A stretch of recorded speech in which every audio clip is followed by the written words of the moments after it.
We have a handshake. If you're listening to the podcast, you can't see it.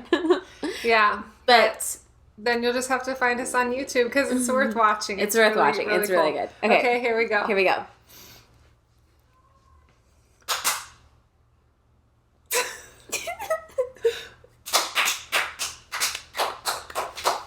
Whoa! Okay, we're still working on it. Yeah, it's pretty good. It's perfect, but I'd love to hear your feedback. All right. So, welcome to Woo Woo Mamas. Yeah, welcome again. Again. Or for welcome the back, time. or for your first time. Yeah. So today's episode is going to be a bit intense. Trigger warning: we're going to be talking about miscarriages, and whether that's something you've experienced or not. I think you'll find a lot of value in this. So now you know. Yeah. So let's just get right into it. So, I was really called to share with you guys, our listeners, the spiritual reasons behind miscarriage, because I think, well, I'll get into that later. First, I'll tell you my story. So, back in, oh gosh, I guess it must have been last October. Yeah. Excuse Feels me. like such a long time ago, right? Yeah, but it was almost like only a year. Yeah. Or maybe early November. Either October or early November of last year. I had a surprise pregnancy. Wasn't planned. And it ended up leading to a miscarriage right before Christmas. So I think I was about 6 or 7 weeks or 2 months. I don't know the timeline of it all, but I know I had a miscarriage. And I know that it was... this is going to sound crazy, and this is why we said, like, trigger warning, but I'm actually grateful that I did have the miscarriage because I learned so many lessons in having it. And I personally, at that time in my life, was not in a place... I was in a very victim-y state around it. Yeah. I mean, you were already doing, like, a lot of personal work at the time, but I think it kind of, like... catapulted you into like a new layer of work, right? Yeah, you're right. I was doing a lot of work, and I just was like, I was so upset that it was happening and I wasn't like ready and it wasn't planned.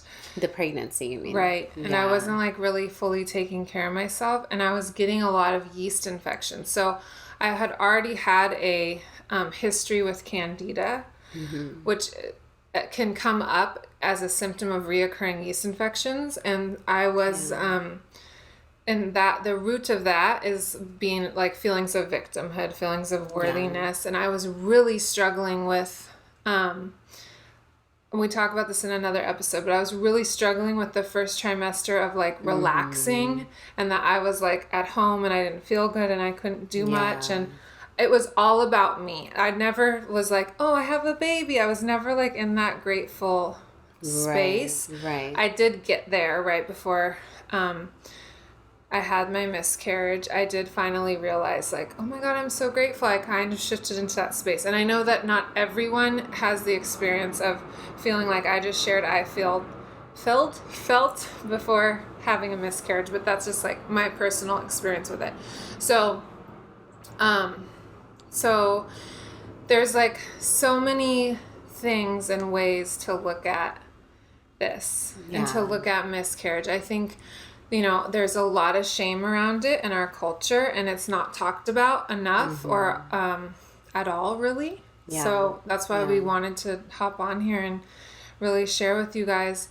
I know I had a lot of shame around it, like what's wrong with me. I remember my doctor telling me like, just so you know, like you couldn't have done anything differently. Like this is very common. It actually is like 30% of pregnancies end in a miscarriage. Yeah. So like that's the scientific reasoning. But then as we know, we always are looking for like, well, what's the spiritual reason? Yeah. So because I feel like, and I know you do too, with any physical manifestation, whether it's something like that or even just like a headache or candida, any of these physical things, there's always like an energetic root. Yes. And like a spiritual lesson in it. Right, exactly. And it's like trying to teach you something, right? Yeah. Yeah. So for me, I was able to journal about it, and I really got that. I personally wasn't ready for to be a mother. And so the baby, I communicated with my baby. I wrote her a letter, him or her, I think it was a girl. And I got to the point where I realized okay, I personally believe that when babies transcend into miscarriage, their souls are waiting on the other side for either them to be ready or the parent to be ready for them to come back and implant. So that's my personal belief that they're waiting for the timing to be aligned, right?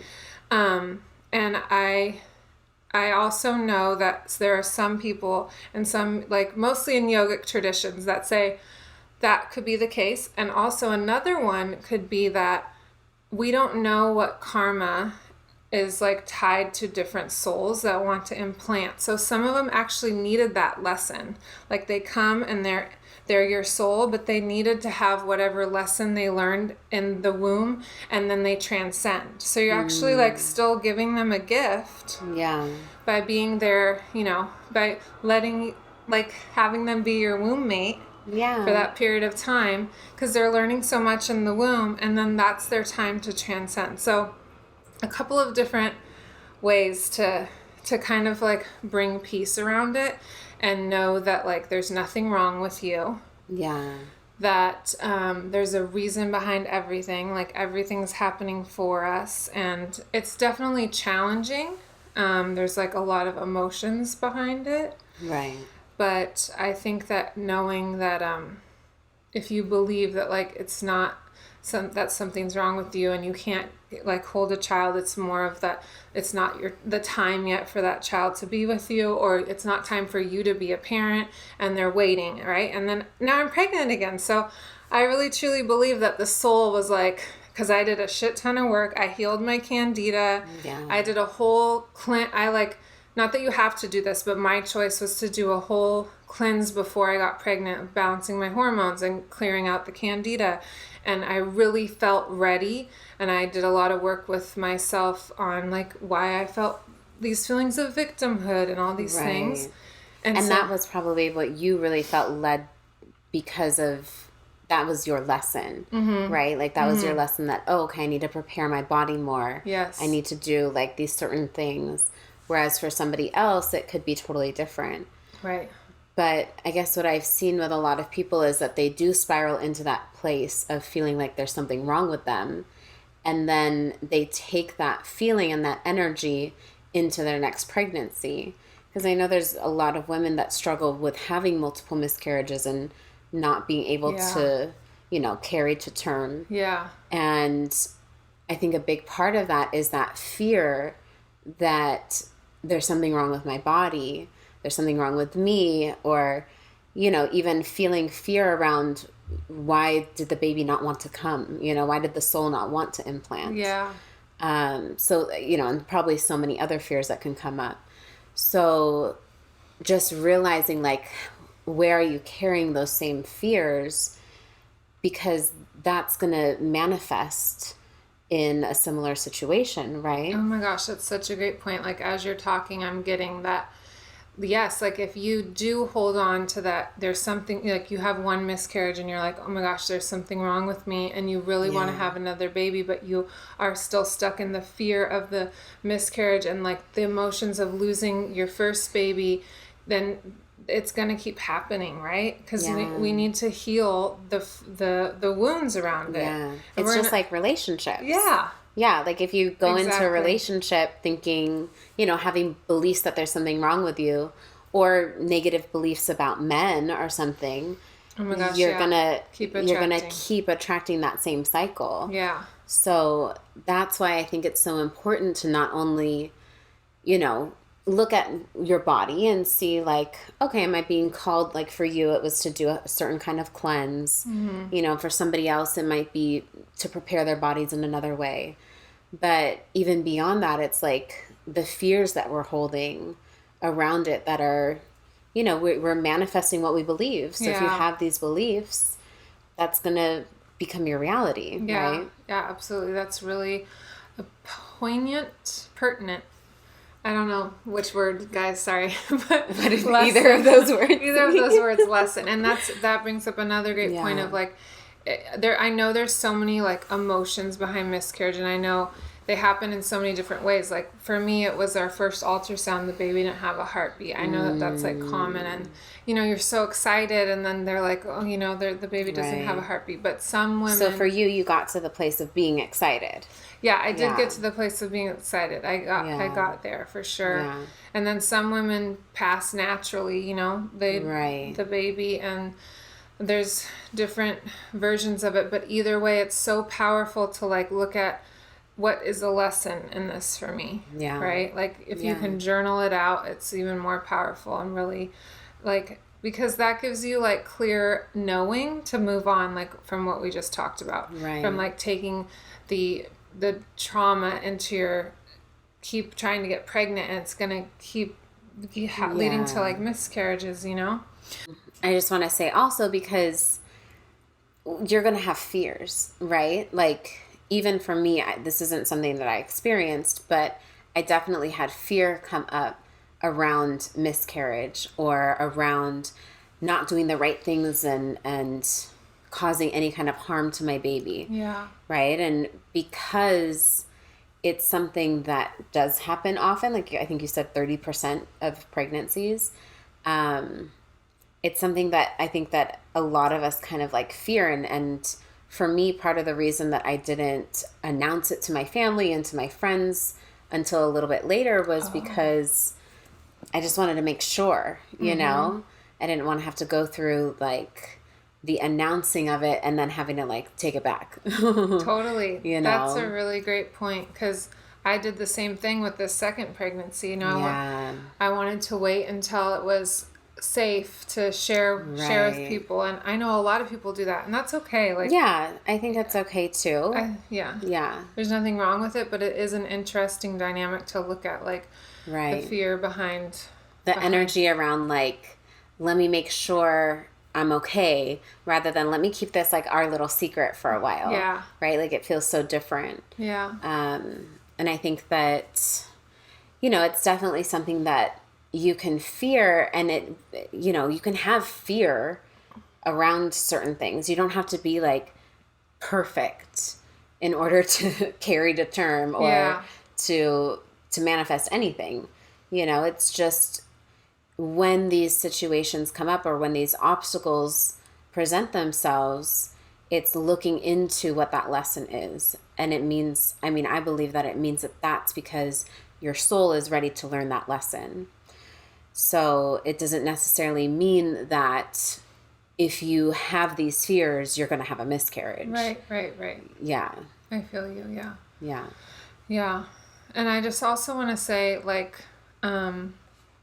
if this is my experience, so it's just an invitation, but if you've experienced a miscarriage, it's really healing to be able to say it. Like, I'm a very open person, I tell people, like, oh, they're like, is this your first pregnancy? And I'm like, it's my second pregnancy. I had a miscarriage in December. Mm-hmm. And so many people are like, I had a miscarriage too. Like, because we're not walking around like that. Let's just be honest. And you even feel like, like something's wrong at the doctor if they ask you that and you say that. There's still like this shame stigma. Energy around it versus like, so my invitation, just to be clear, is that if you've had a miscarriage and you feel open to share with other women about that, I think it's really, it creates this really beautiful healing for not only yourself, but other women that have had them, because we don't feel alone then. We feel like, okay, like she's had one too, because she's had one too.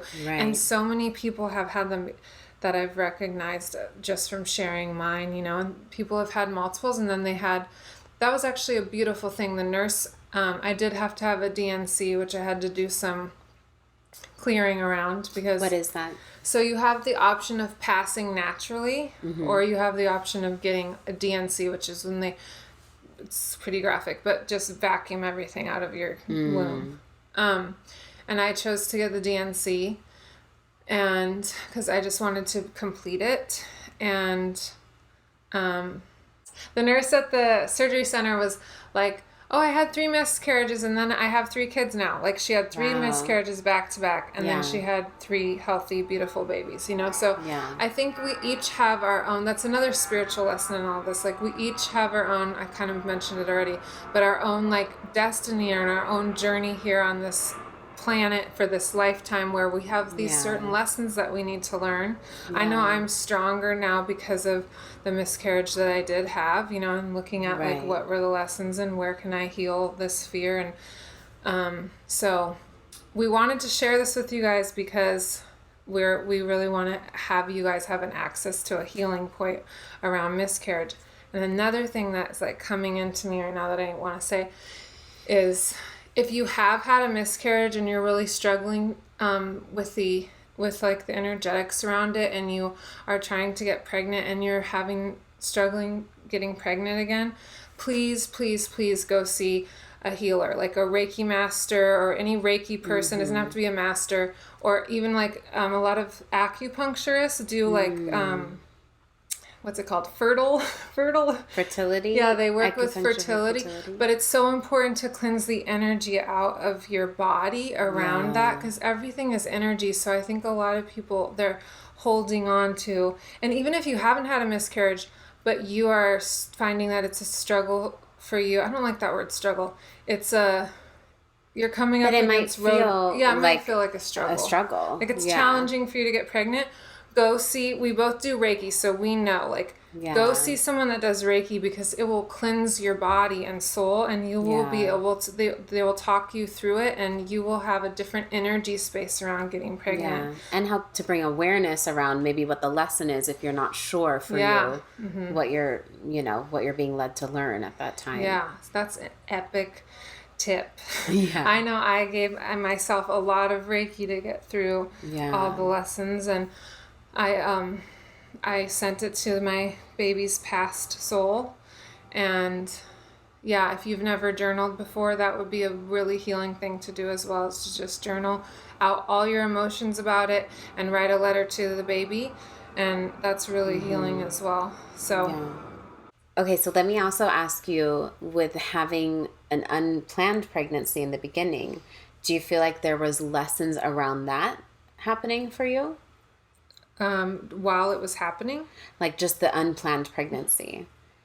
Because I'm sure for a lot of people it happens that way, where they get pregnant and it's not necessarily planned, and they do have the baby. They end up they end up going through with the entire process and coming to peace with it and becoming excited about it. Yeah. So in the moment of me being pregnant, I don't know if I had like a lesson around it being a surprise, but while you're asking me that, what I want to say is that it would just be the same lesson as if you had a miscarriage. Like it's your destiny to get pregnant at that time. That child's soul is needing to come through you and your partner, or if maybe you don't have a partner, it's wanting to be implanted into this world at that time. And it's time even if for it's you. Just A surprise. And even if it's just for a small amount of time. Right. Yeah. I think that's the lesson, is that that's pretty like no, that's pretty mind-blowing to me when you were saying that, talking about the karma aspect of it, and how that soul might just need to experience a small amount of time in the womb. That's kind of like, whoa. It's pretty beautiful. It's actually beautiful. Like, I didn't think about any of that kind of stuff until I worked through the lessons of the miscarriage. And I think it's made me much more compassionate to just all situations and open to, like, because I don't know that I would be totally open to that theory before having a miscarriage, but it feels really right, it feels like, that feels right for me. Feels right to me too. I love and it's that. like, we're still a gift. Like, you're still a gift. You're perfect and beautiful. If you have had a miscarriage, you were a gift for that baby's soul. And they either came and that was their journey at the moment, and I'm sure you learned things, or they are waiting to be implanted again, or maybe they have and you have your baby, you know? Yeah. So interesting It's to really, think of it that way. I love looking at it from that perspective, though. I do too, because otherwise you just feel like, well, we talked about in the beginning, like the only other area you could go is the shame around like not being able to hold and keep a child. Like, what's wrong with you? Yeah. And that's just... Right. And I feel like that's something that a lot of women hold is that shame around what they can accomplish. Yeah. You know? Totally. Yeah. Yeah. Especially if it's like, if they're wanting to have a baby and they're holding shame around their bodies. I think just having shame and like, I think just having shame towards your body and being disconnected from your body can really contribute to that. Yeah. Right? Yeah. And then I don't know if I said this or not yet, because we are deep in the pregnant brain, people. Like, don't you feel like... I just like forget things. I don't even like, know what's happening. Where am I? Oh. Yeah. But I think actually my biggest lesson of it was for myself was that the baby was like, okay, you know, I like it here, but you're not ready for this. Yeah. So I'm going to go back and watch you and like watch over you. And when you're ready, I'll come back. Yeah. And I really did do a lot of spiritual growth through having the miscarriage and working through the lessons of it. And then when it was ready, it's like, okay, she's ready. Yay. And it just slid down on a rainbow right on in my uterus. Yeah. And everything was smooth sailing. Yeah. Yeah. So, just some different angles to look at it. Hopefully this gives you guys peace out there if you've had the experience with a miscarriage or maybe multiple. And if you guys have any questions, obviously reach out to us. We'd love to answer them. But definitely journaling, like I said before, to your baby's soul and just writing it a letter is so amazing. And then I'm actually going to do a short meditation for you to utilize if you have had a miscarriage for healing, but we're going to record it separately. Yeah, we'll have that attached separately. That'll be the pixie dust for today's episode. So I feel like overall, just remembering that like fear is natural, you know, like fear is totally natural for something to come up, especially around miscarriage. And if you're newly pregnant, that it's natural to have those fears. I had that fear, like, because I wanted the baby, you know, so I was definitely like, oh my God, stay here. But it's not necessarily about if you have that fear or not. It's more about if this is the lesson that your soul needs to learn. And if so, like, be willing to really look into that lesson and, like you said, journal about it. Go and see, you know, some sort of energy healer, a Reiki practitioner, and just be willing to see it as, you know, it's like it takes two, right? You and the soul of the baby. Yeah. So there's something probably for both ends to work out. Yeah. And that's okay. Yeah. You know? Yeah, looking at it as opportunity for growth. The last thing I want to add that is just like beaming in is, you know, it is a loss. Like even when you just said the word miscarriage, for the first time ever, I heard it as like miscarriage. Like it even the word creates like that energy of a loss. So like it is a loss, and we don't want to gloss over that. Like it's, you know, we want you guys to definitely experience your emotions. We're not just trying to tell you to like skip to the lesson and get over it, you know? Yeah. Because it is a loss. To give yourself the space to mourn. Yeah, exactly. Give yourself the space to mourn, and everybody's journey is different of the timeline of what that looks like. But yeah, excuse me. But yeah, we hope this helps. We know it will. Yeah, definitely. Yes. Okay, make sure to check out that meditation. Yes, make sure. Emily's going to gift us. Yes, absolutely. And make sure to like this video, subscribe, leave us comments. If you have any questions, we're here for you guys. All right. Bye. For now. Mwah.